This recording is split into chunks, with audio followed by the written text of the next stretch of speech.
Thank you. Yeah, I'm here to talk about reconstructing Archaeopteryx. This is the first serious reconstruction of this dino bird that I'd ever done. So I'm going to talk you through it.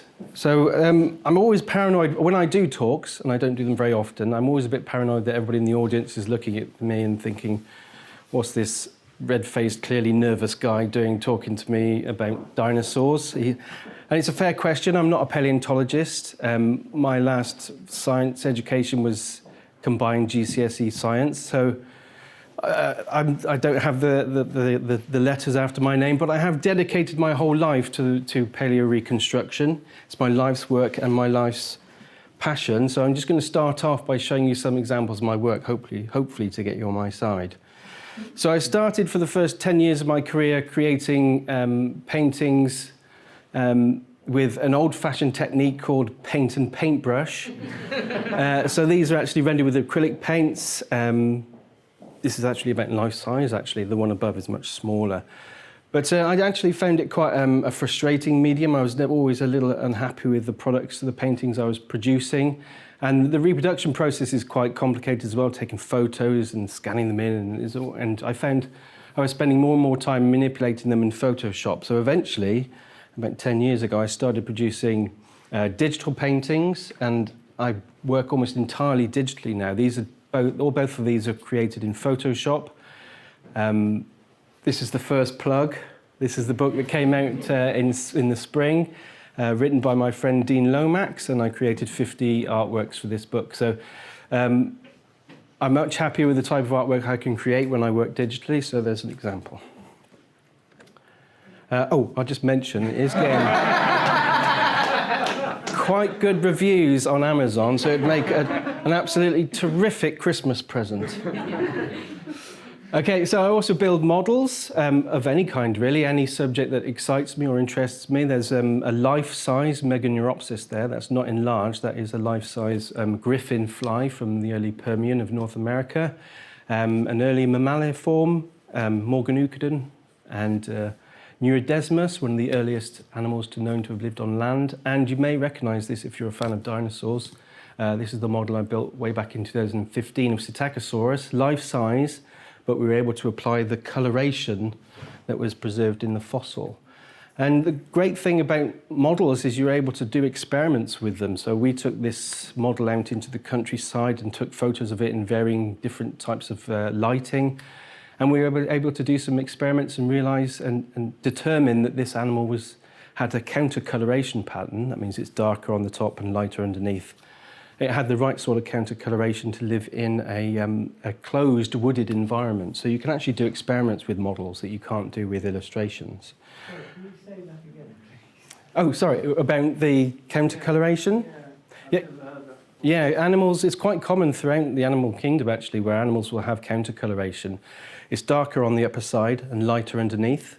I actually cover this a little later as well, but it's good to clarify it here.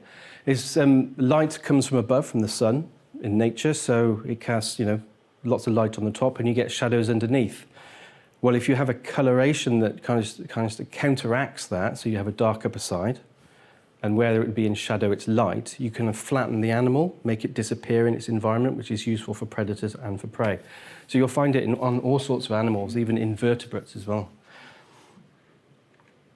I've just included this because this was very recent. It was earlier this year. We did a study on the cloaca anatomy, the bottom of a dinosaur for the first time. And it is really interesting anatomy because it appears that they were probably producing sort of odors and things from their bottoms. And well, a lot of animals do that. So I was able to create this artwork for the press release. And it did get quite a bit of coverage. We made the Late Show with Stephen Colbert. I've seen this before. Yeah, it was a really wonderful thing to happen. He did make quite a few jokes that aren't really appropriate for an audience, so I'll just show that. And if you get it, you get it. If you don't, we'll just move on. Okay, so now, Archaeopteryx. The talk is divided into two sections. They're not equally sized. Most of the talk will be about the preliminary work, how I determined what Archaeopteryx should look like. And then I'll talk about the sculpture process and the process of actually creating the model and why we chose certain materials and things like that. Okay, so let's crack on. Now, I consider myself not just a paleo artist, but a paleo-reconstruction artist, which is basically trying to claim I'm more geeky than the average geek. It means, because paleo art is quite a broad term, it can mean anything from like a very detailed drawing of a fossil, or it could be like a balloon animal in the vague shape of a dinosaur. You know, if it's inspired by paleontology, it's paleo art. And if there are any archaeologists in the audience, you might consider paleo art of those beautiful paintings you'd see in a cave by prehistoric people. So paleo art is quite a broad term. So I describe myself as a paleo-reconstruction artist because it's my specialism to fill that gap between the fossil and the finished artworks that I've shown examples of, and you'll see some models here in the museum as well. So the green part here, that's what I'm going to talk you through, and that is what I think is my specialty. Okay, and just the definition of paleo-reconstruction there, really, and that's important. It's about trying to illustrate what we know at the time, you know, and the great thing about that is that paleo art is kind of a visual history of paleontology. Okay, so a bit more of a description of that reconstruction process. I work kind of from the inside out. So I will start by looking at the fossil and extracting as much information about the anatomy as I can from that fossil. Fossils are incomplete almost always. So there are techniques you can use to try and fill those gaps with informed speculation. The strange thing about paleo-reconstruction, it's an art form where you're trying to eliminate any opportunity for self-expression to a large degree. You're trying to fill the gaps with the most plausible option. So if I was reconstructing an animal that had most of its skeleton but not its head, then I don't just make up any head. I'll use a technique such as phylogenetic bracketing. So I'll be looking at the most closely related species and looking at what head they had, what skull they had, and then applying it to my reconstruction. Now, it's not perfect because it might be that the particular species I'm reconstructing was doing something unusual. So it's not completely perfect, but it is the best solution to fill in those gaps in a kind of informed way. So I'll start by reconstructing the skeleton. I must admit, most of my reconstructions don't have such detailed skeletal reconstructions. But as long as I'm getting the number of bones correct and their dimensions correct, that is enough to give me a firm foundation to start with. And it is the most complicated process in the reconstruction process, but getting the skeleton right is your foundation. If you get it wrong at that point, it doesn't matter how much accurate information you apply to the model later or the painting later. If you've got it wrong from the start, it's always going to be wrong. So you've got to spend a lot of time on that. And then I'll add the soft tissues. I mean, it helps with dinosaurs and other vertebrates because they have a very similar sort of skeleton. I know they look very different to humans, but you've got the pelvis, the femur, and the same sort of bones in the body, like the rib cage and everything. So you're not starting from scratch. It's a lot easier to start perhaps with a dinosaur than it would be with an unusual sort of invertebrate. So you can see sort of attachment points on the bones for the muscles and things like that. Dinosaurs are interesting because they have these bulges at the back of their femurs, their thigh bones, where they had a big muscle attachment. So dinosaurs are often illustrated with these lines at the back of the thigh there, where they probably had really big bulging bottoms because of these big muscles attached to the tail. So there's lots of little nuances like that you need to add. And then you put on the integument. Hopefully there's some information in the fossils, but not very often. So that's the reconstruction process. So let's go through that process with Archaeopteryx. There are 12 fossils of Archaeopteryx. The first one was the feather at the top there, discovered in 1860. The first skeletal remains was 1861, the London specimen. And that was just 2 years after the publication of Charles Darwin's Origin of the Species. So that was, of course, an immediate excitement about finding what appeared to be a transitional species, an animal that had dinosaur characteristics and bird characteristics. So from its discovery, it's always been a fascinating dino bird. Okay, so there are 12 individuals. They've all been given, pretty much all of them have been given their own species name at one point or the other. But I think the common consensus at the moment is they're all the same species, and they're different sizes, not because they were different species, but they were at different points in in their growth. The one exception might be this guy here, the Solhofen specimen. It might be a different species, but I've looked at them and I can't really see many differences. So I'm going to be producing Archaeopteryx lithographica, and that's the species that it's considered to be. The one that isn't there is this one, and this is the main basis for my reconstruction. This is the Berlin specimen. It's the most complete. And I also had a copy I could work from, which was amazing. You could just measure the bones and get the limbs absolutely right, because even when you have a good quality photographs still have some degree of distortion on them. So having that was really useful.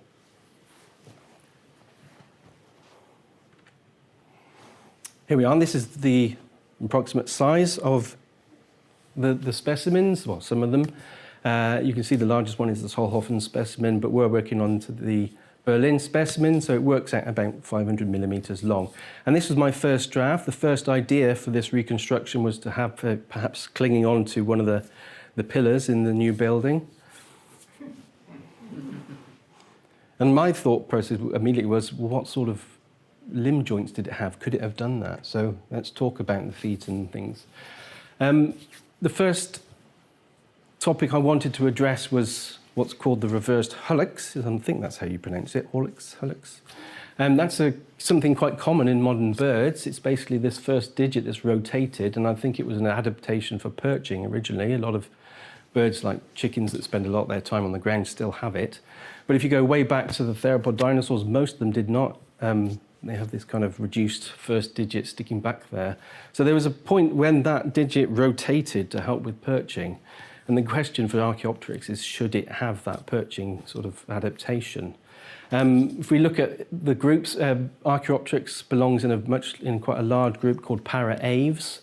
And I've highlighted there the two groups within that larger group, which ones have that reversed hallux. So consider the first bird. Archaeopteryx belongs up at the top there.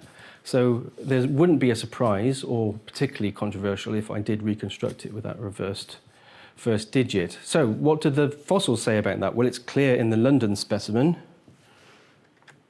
And I can see it in all of the specimens that have got feet preserved. So I think, and in addition to that, it's also in a lot of the literature as well. I'm not a scientist. I collect information and apply that to the models or my artwork. So I'm not going to start arguing with these people. They argue that that reversed digit should be there, including Darren Nash and Gregory Paul. And the next, so I've included that in the reconstruction. So the next question was this hyperextendable second toe. You can see it sticking up there. That's a feature you might be familiar with dromaeosaurs like Velociraptor. So the question is, should that also be present? Well, again, it's in the literature, and Darren and Greg Paul argue that they should have these hyperextendable second toes. And again, I'm not going to go arguing with those guys. This was a little bit more, I was a little bit more hesitant to include this feature because it's not so obvious in the skeleton, in the fossils, but these guys are convinced it's there. And you can see that this feature is actually present in at least 3 of those 5 groups of para-aves. So again, it wouldn't be particularly controversial to include it, I don't think. Just one comment about this second draft. I did consider putting a fish in the mouth because I wanted to illustrate that it was a shore bird. It was living on an archipelago of kind of arid islands without tall trees. It was quite, lots of bushes and things like that. So I wanted to perhaps illustrate that, which is why it's perching on the tree branch. But one of the most important features I had to illustrate or make clear in this model were the teeth. So I decided to, putting something in the mouth would kind of obstruct that too much, I think. So you can see it's quite a narrow skull. So you start putting any kind of food type in there and you're going to start obscuring the teeth. So I really wanted to make sure the teeth were clear. Okay, so here's my draft 3, my third draft, my third version. You can see the leg, the main pose, and the wing. And we actually chose eventually to have it on the ground, which is fine. There are several paleontologists who argue that that is the preferred lifestyle of Archaeopteryx. So having it running on the ground is fine, and of course that gives plenty of opportunity to discuss the whole, where the evolution of flight, was it ground up or ground down, and wing-assisted incline running and things like that. So the pose is going to give lots of opportunity to discuss other topics. This may look almost identical to the previous draft, but you can see I've made lots of alterations. Sorry about the typo up there. Feathers is feathers. Sorry about that. But you can see I've made lots of little tweaks here and there. I've been very, very kind of anal about it, I guess. I've made sure I've got the right number of feathers in the tail and the wing and on the limbs, and their proportions have to be accurate, and I've abstracted all of that out of these different papers, a huge wad of papers to read through. Really interesting feature is that the feathers on the inside of the wing appear to be going in different directions. These larger primaries face down, whereas the ones further into the wing face more back. And a shaggy appearance. I think the contour feathers that I added to the previous version were too smooth. So yeah, there was lots of information that I changed between those two, although they might look similar. Okay, so how did I come to the conclusions that we just saw in that last draft? So we'll talk about the hind limb first. You can see it beautifully preserved in the 11th specimen there. You can see the feathers protruding forward. You can even see that they're asymmetrical, which is fantastic. I think they've been ruffled up a little bit during the fossilization process, but it's also visible in the Berlin specimen. So, wow, yeah, it's got wings on its legs, Archaeopteryx. That was fantastic. Sorry about all the text, but there's some notes in here that are important that illustrate some of the thought process I went through. And I've added on the type of feathers that are on different parts of the body. I'm going to do this with the body and the arm wings as well later. So you can see the areas, the feathers marked with X are these asymmetrical flight feathers. The feathers going down the length of the leg, these are these symmetrical contour feathers. So they look very similar, but they kind of lacked barbs. So they were a little more kind of shaggy at the end. They wouldn't have had this kind of beautiful sort of flight feather appearance that you see in the wing feathers. And stage 2 feathers right down on the feet. And if you're wondering what stage 2 feathers are, it's basically down. And these feathers on the leg are kind of a combination of stage 3 and stage 4. From what I understand from the literature, the lower half of the feather would be kind of like stage 4, and then they become frayed towards the end, so the part that would be most visible would be quite shaggy. So it wouldn't have this beautiful, smooth sort of appearance that you often see on a lot of modern birds. Now, the feathery feet. You can see it's based on several other dinosaurs. Quite how you pronounce some of these, I don't know. I am dyslexic, so I find pronouncing the names that I work with one of the hardest things. But you can see that both these dinosaurs that are reasonably closely related to Archaeopteryx, they're both para-aves. They have feathery feet. It's not quite so clear in Anchiornis. Anchiornis, by the way, is a much older species than Archaeopteryx. And you can see that the feathered feet is quite an unusual thing to add to dinosaur reconstructions, but it does appear from the reading that I've done that it should be the, what does it say here, that pedophilaments should appear in the early evolution of coelosaurian dinosaurs. So feathered dinosaurs probably started out with their feet feathered, and their loss of feathery feet is something that came later, which is, as a paleo artist, is an amazing thing to know, because it means, sorry. I was going to ask, what does feathery feet do for a bird or a dinosaur? I don't know. I guess it keeps it warm. If they've got a high I guess if they've got a high metabolism, any kind of insulation is a good thing. That I don't know. Yeah. As for origins of the scales on the feet of modern birds. Right? Yeah, these large scales on the feet of the emu there.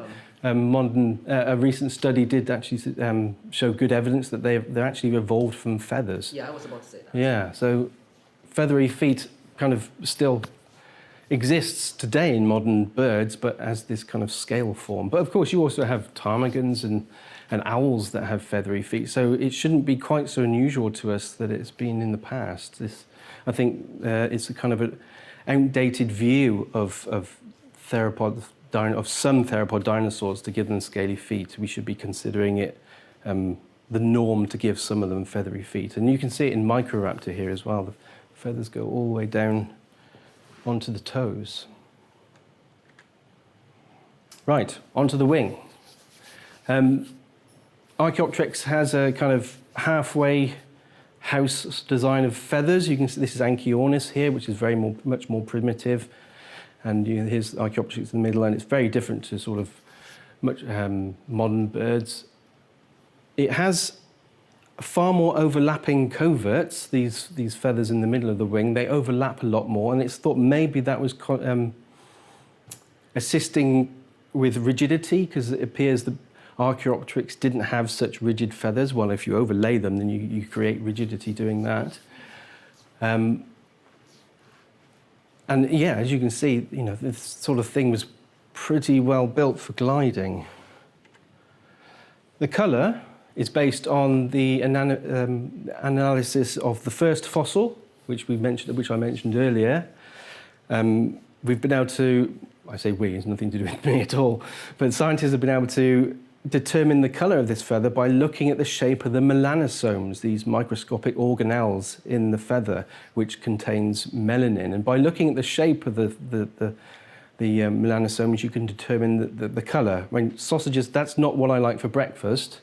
That actually, organelles that are this kind of sausage shape, we know creates the colour black. It's not iridescent black, because I believe for iridescence you need very tightly packed organelles that create sort of a very particular pattern, whereas these are kind of scattered. So it would have been black, but matte black. And you can see it's considered this feather came from a very particular part on the wing, a covert from the wing. So then that kind of makes sense to me, because modern birds use melanin to strengthen their feathers. It helps protect them against wear and tear. So having lots of black pigment, dark pigment in your wings makes sense too. So, what about the colour of the rest of the body? Well, I've gone for all of the flight feathers, the asymmetrical flight feathers in the tail and the legs and the wings. They're all, they're all black, matte black. There is no information about the rest of Archaeopteryx, so I've kind of looked at modern comparatives and other shorebirds, such as the sandpiper that was living a similar lifestyle to Archaeopteryx. Has this beautiful countercolour and more countercoloration, white on the underside, darker on the upper side to try and flatten the bird, make it disappear in its environment. So I've applied that to Archaeopteryx. But I also really love the lapwing too, with this kind of some carotenoid coloration in the head. Darker upper side, nice dark wings, but some bit of contrast between the white and dark, white and black as well. Okay, and I've used Turin colours to put into the eye. So the days, I think, of just applying any colour to a prehistoric animal are long gone. You have to have some kind of reasoning for applying the colours. You have to give it plenty of thought. Okay, the wing, you can see here that I was mentioning earlier about the direction of these feathers. You can see it more clearly in this drawing, where the primary flight feathers come straight forward here, whereas the ones further in towards the arm actually bend backwards. How that was functioning, I don't know. It might be to create more drag and slow down the stall speed, because if this animal isn't a particularly strong flyer, then it was spending a lot of time gliding, so slowing down your speed so you don't stall is a good idea. Drag is a good thing. Oh, and I mustn't go on too quickly. The claws on this first digit actually face forward and inward slightly, whereas the others actually face straight in, so they would have been good for grasping. So as you can see, there's a lot of really fine detail that you have to apply to a model. It's tricky. Does that mean that they could move those claws? If they could move what, sorry? Those opposable claws? Yeah, the one forward presumably was for grabbing prey maybe, but the others were for grasping. Maybe once you've caught the prey, you can hold it tight, or maybe hold on to foliage. So they were kind of opposable. They'd grab in like this, yeah? Is there like muscle evidence to suggest that? This is not my research. I'd have to read the paper again to give you. I don't want to give you my opinion. I'd rather go back and read the paper or give you the name of the paper that you could read to get that information. Yeah. Okay, so the tail again beautifully preserved in at least 3 of them: the 11th, the London, and the Berlin specimens. And here's an illustration of how it's created. A really interesting sort of skirt around the hip that would help create lift and drag. And that was all applied to the 4th draft drawing. And again, I've just indicated the type of feathers that go where. And just a reminder at the top, the type of feathers. I'm conscious of time, so I'm not going to talk about that piece right now. Okay, so this is an artwork I created for my full vision of Archaeopteryx in 2D before I created the model. You can see the sandpiper sort of coloration and pattern to the upper surface, and the dark wings of the lapwing there. And I just wanted to list some of the other books that I'd referenced, because all through this I've tried to credit the people I've been reading, and so I wanted to list these books. Another book you might be interested in is this one that came out just last week, written by Mike Benton. I know pterosaurs aren't dinosaurs, that wasn't my decision. But it is full of dinosaurs. You can see Anchiornis here, Microraptor that I've mentioned, and there are lots of others in there, and I've given them all the same treatment that I've given Archaeopteryx. So hopefully they're all as accurate as they can be at this point. And some non-feathered dinosaurs as well, available online and in good bookshops. Okay, so one last thing that is different to my preliminary drawings that I've previously shown you is I reconsidered the neck before creating this model. Now, the drawing at the top there by the brilliant Scott Hartman is the sort of appearance that we are used to when we look at skeletals. But it kind of gives a false impression of what these feathered dinosaurs would have looked like in life, I think. As you can see from this excellent photo here, that there's, in parts of the body, there's an enormous amount of soft tissue, and of course the skeleton is completely obscured by the feathers. So I was concerned that maybe my previous reconstructions weren't being truthful or being too conservative. Maybe I was clinging on to some kind of idea of the reptilian sort of neck. So I just reconsidered that slightly, and I think we should be, looking at reconstructions a bit like this. Now, I know in his illustration, Scott didn't include the feathers, so I'm not suggesting he got it wrong. I'm just saying that this kind of packed out view gives a better idea of what sort of exterior appearance the dinosaur would have had, the dino bird would have had. There are also other things to consider. Now, this isn't just the same species. This is the same individual. Birds do weird things with their necks, really weird things with their necks. It's like, well, maybe some feathered dinosaurs were walking around like this. You wouldn't have seen the extent of their neck until they were kind of alarmed and wanted to look around. Necks are, in particular, a problem, I think, with feathered dinosaurs. So a crow is about the same size as Archaeopteryx. So how does this, how does the feathers obscure the proportions of the neck? Well, it's pretty extreme. I think I chose not to go this extreme. I mean, there are more than 100 million years of evolution between these two animals, so I didn't want to go too modern with it, but I did decide to add a little more thickness, as you can see at the top there. So I think that is a plausible, even conservative way to reconstruct Archaeopteryx. And if you've got a problem with it, take it up with that guy. I mean, look at the width of the feathers there. Imagine if birds were shrink wrapped like we used to shrink wrap dinosaurs. Yeah, right? They'd be weird. Terrifying. Okay, so that's all the preliminary work. I don't know how I'm doing for time. I saw something about the beak there. It was Yeah. really interesting to think about.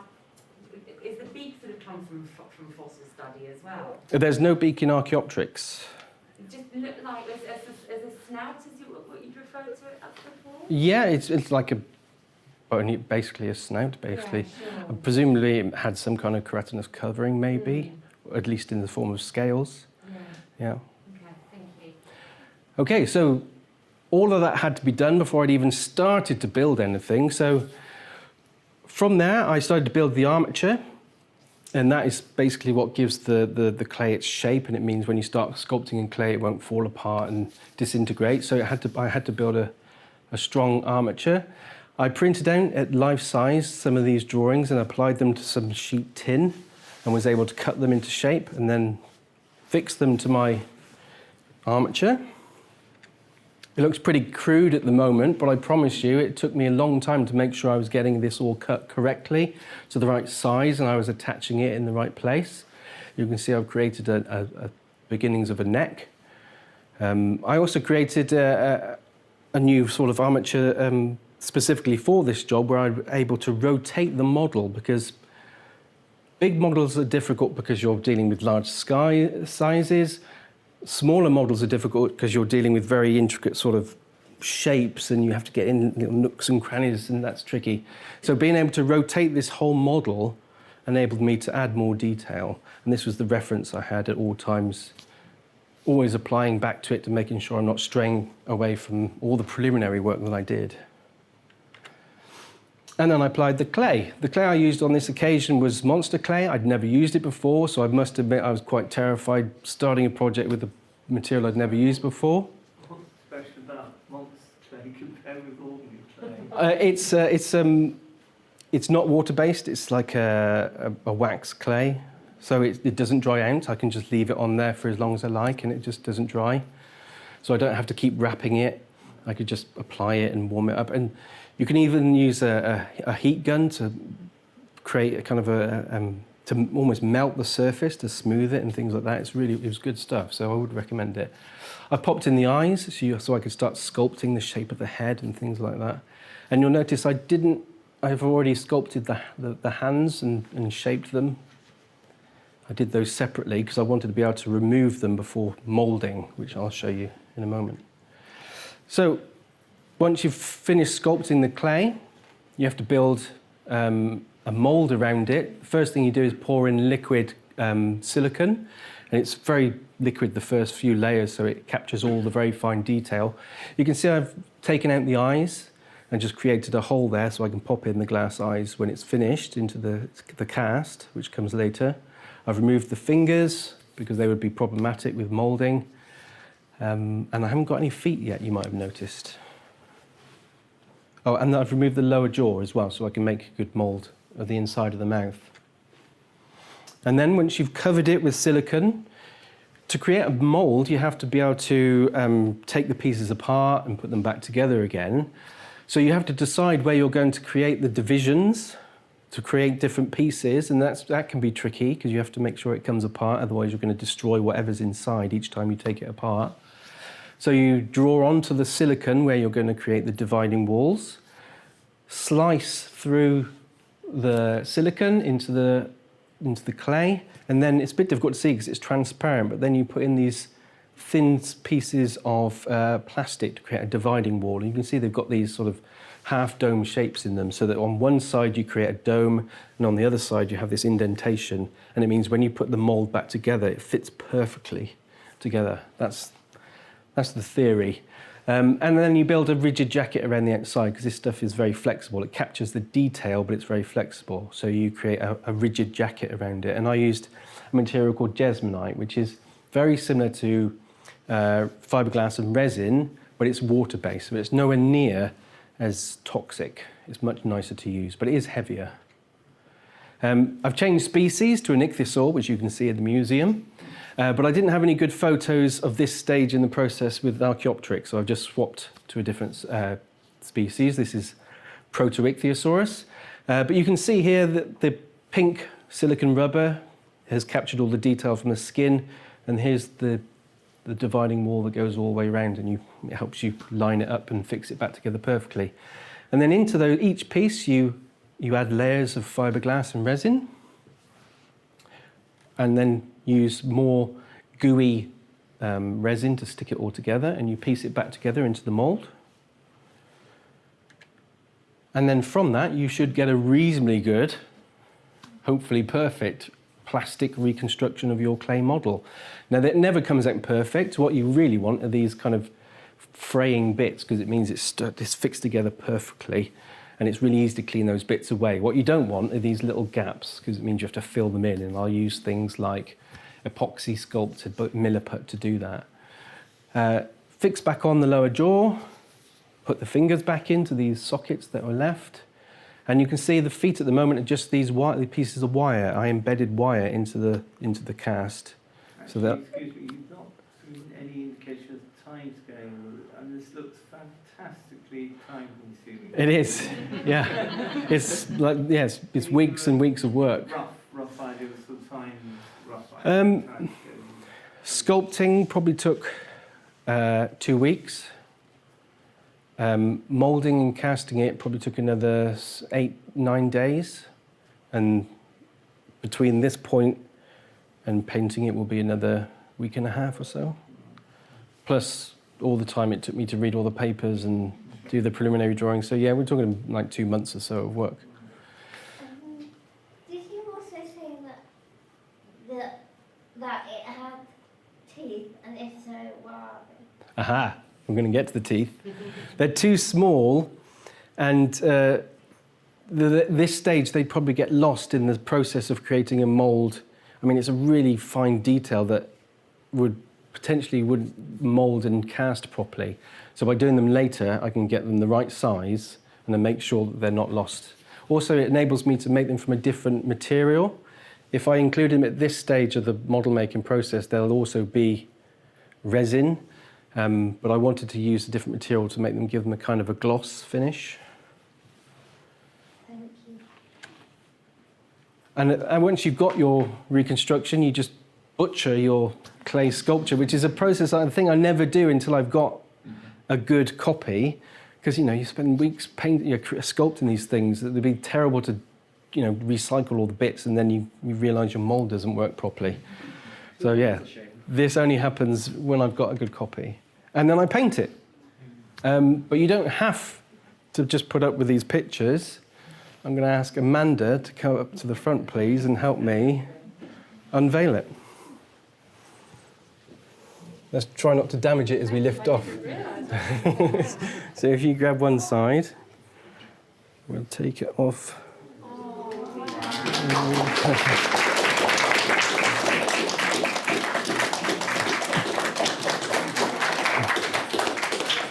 So later on, you'll be able to come up and you'll be able to see the teeth, but they're there, and you can see that they're very small, and therefore they were very difficult to sculpt.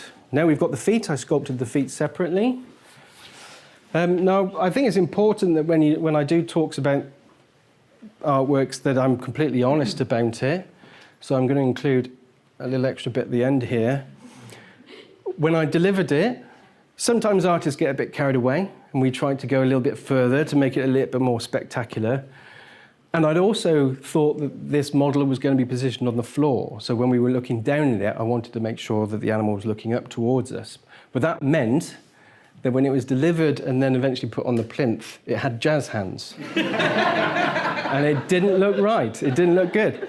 So I came to the museum, and we did a few experiments. I drilled some holes in a piece of wood and repositioned it. There's actually a metal rod going down into the base there, so I was able to drill more holes and reposition it. And this is the old pose. As you can see, it's way too kind of leant back. So I basically tilted it in a few different ways and came up with this, which was more satisfactory. Okay, so there we go. I'd like to thank, in particular, Amanda for giving me this opportunity to reconstruct Archaeopteryx, Tara and Jade, who helped me build the mould. Okay, thank you.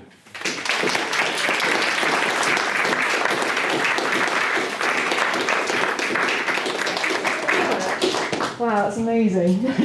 And I think there's been a few questions along the way, but if anybody does have any more questions, then now's the time to do it. Just to remind you, I did forget to say earlier, we are actually filming this, so if anyone does have any issues with that, please let me know.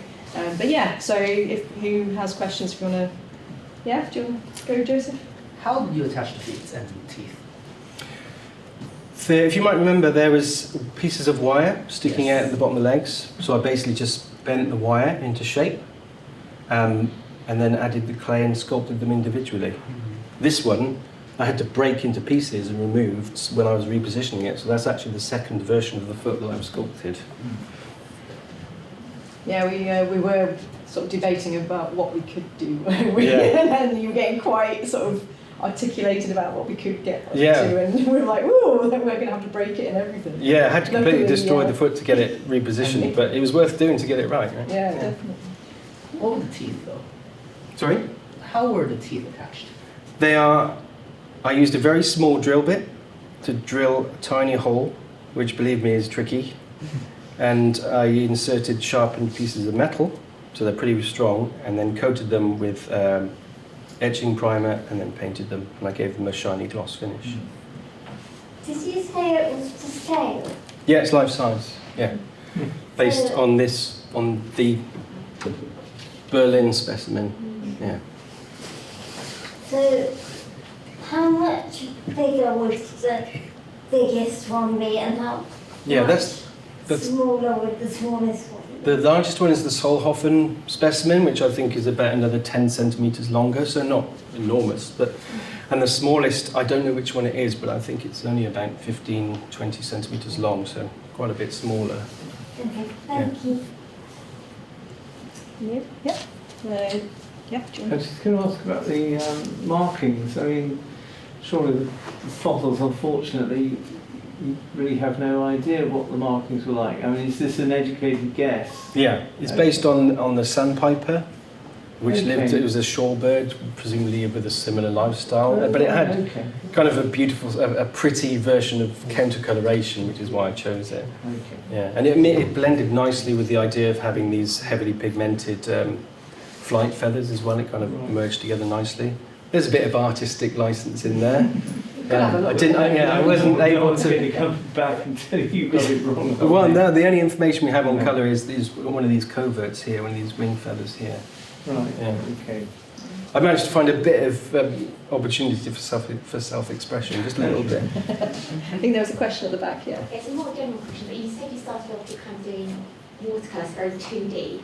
When did you decide to make the leap into more sculpture? And I'm guessing that's quite a big transition to go from a more 2D and then Photoshop then to actually creating. Yeah, well, I'm primarily an illustrator. Most of what I do is illustration work, and I've always done models. Okay. My techniques have changed a bit, and if I was to do it again, it would change again. I'd probably use some 3D printing. So I sculpt digitally now. I use ZBrush.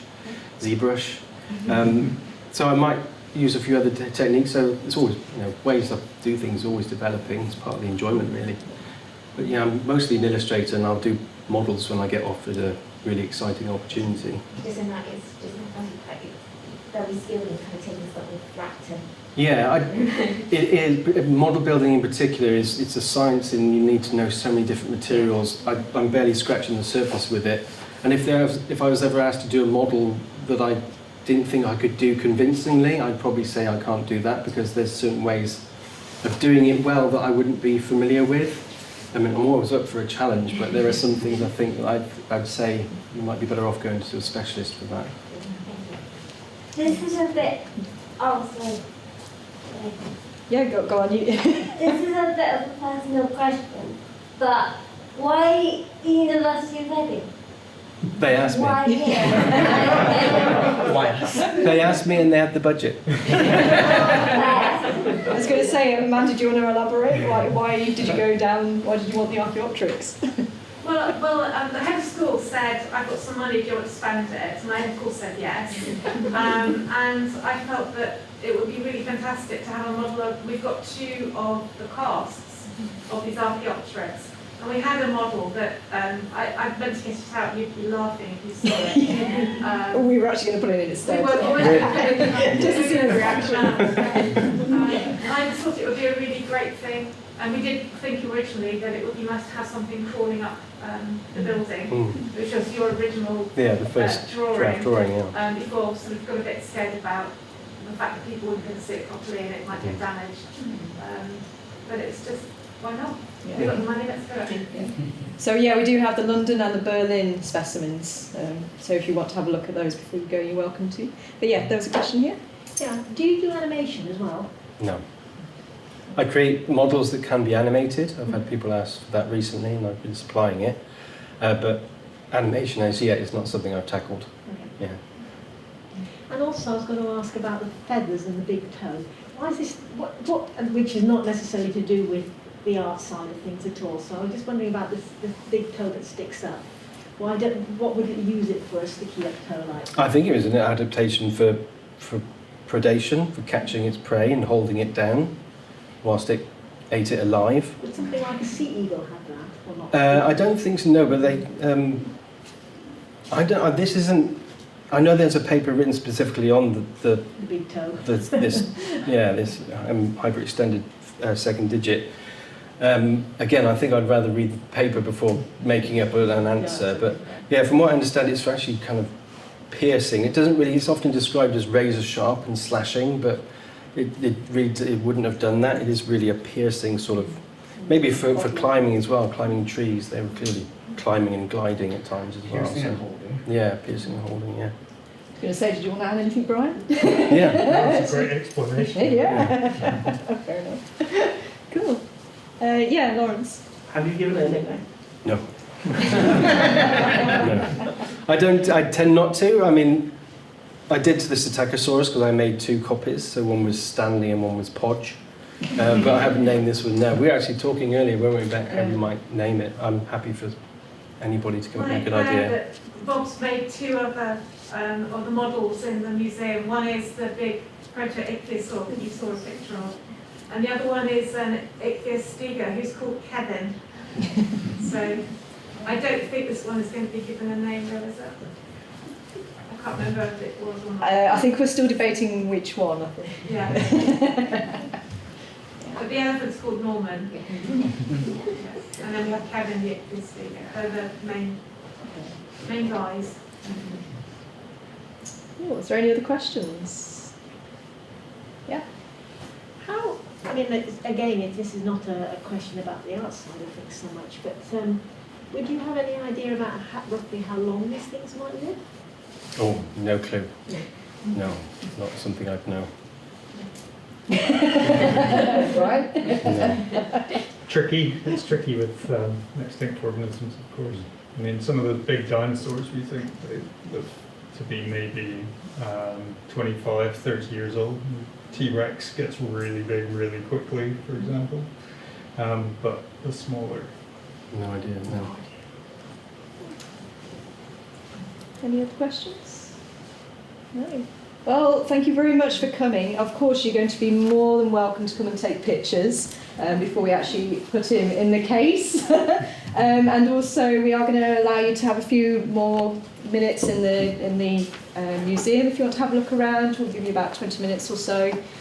So yeah, you can enjoy Kevin and the ichthyosaur And wines. and some more wine as well. But we're really glad that you guys could make it. This is the first time we've used this room. So I think it's been very well christened, and I don't know if Amanda covered the fact that this is your anniversary of being a paleo artist. Yeah, it's certainly something I celebrate. Yeah, but I think that's fantastic. doing my hobby as a job is something I celebrate on the 8th of November every year. So today, So what better way to actually 22 years today. to celebrate. So yeah, thank you so much. Thank you.